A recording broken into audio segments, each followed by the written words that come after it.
If Slack is giving you a connection error, don't worry. In this video, I'll walk you through a few quick fixes you can try right now to get back online fast. These steps are simple, safe, and work for most common Slack connection problems. If this video helps, please hit like and subscribe for more quick tech fixes just like this. First, check your internet connection speed. Open your browser and search for speed test, then run a speed test to make sure your connection is stable. If your internet is slow or dropping out, Slack may fail to connect even if other websites seem to work.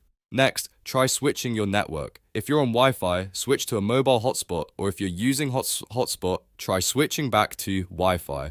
Sometimes the issue is with the network itself, not Slack. After that, refresh the page or restart the Slack app. A simple refresh can clear temporary loading issues and reconnect the service. If the connection error still appears, disable any VPN or proxy you may be using. VPNs and proxy services can interfere with Slack's servers and block a proper connection. Turn them off temporarily, then try Slack again to see if the problem is fixed. If you're still stuck, the next step is to clear your browser cache. If you're using Chrome, click the three dots in the top right, go to Settings, then Privacy and Security, and choose Clear Browsing Data. Clearing cached files can remove corrupted data that may be causing Slack to load incorrectly.